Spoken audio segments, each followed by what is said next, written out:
Nisa maqudin għax mill-ġustizzja mċaħdin, din it-tema li ġiet magħżula għal protesta li se ssir fihom il-mara minħabba dik li diversi għaqdiet qed jirreferu għaliha bħala inġustizzja fil-konfront tan-nisa f'pajjiżna, speċjalment wara diversi każi ta' femiċidni li kellna riċentament. L-għaqdiet semmew kif matul is-snin kien hemm nuqqas ta' azzjoni fit-tmexxija tal-pulizija, nuqqas li seta' evita reati serji bħal qtil Kisa Hubiret ta' Bernice Kassar. Apparti minn hekk il-Ministru Byron Camilleri u l-Ministru Jonathan Attard ilhom żmien twil wedu li se jimplementaw riformi meħtieġa u li se jżidu r-riżorsi, imma s'issa għadu ma sar assolutament xejn. Fi stqarrija maħruġa minn dawn l-NGOs intqal li huwa ċar li s-sistema tal-ġustizzja hija fil-fatt sistema inġusta għan-nisa. Dan għaliex in-nisa jesperjenzaw l-inġustizzja minħabba l-inugwaljanza li teżisti fis-soċjetà patriarkali li ngħixu fiha. It-tema tal-protesta ġiet magħżula minħabba l-ħafna inġustizzi li n-nisa fis-soċjetà iħabtu wiċċhom magħhom ta' kuljum,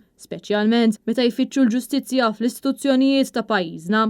U semmiet fost l-oħrajn il-ġustizzja li sar fil-konfront ta' Sion Grek fejn wara 18-il sena għadna ma nafux min qatilha. Intant attivisti tal-moviment graffiti waħlu kartelluni sejħu għal-ġustizzja f'każi ta' violenza fuq in-nisa, kartelluni illi twaħlu mal-binja tal-Ministeru għall-Intern. Il-protesta ta' dawn l-qdiet se ssir nhar l-erba' li ġej fil-Belt Valletta u hija organizzata mill-moviment graffiti flimkien ma' MGRM, Doctors for Choice, Women's Rights Foundation u l-għaqda Young Progressive Beings.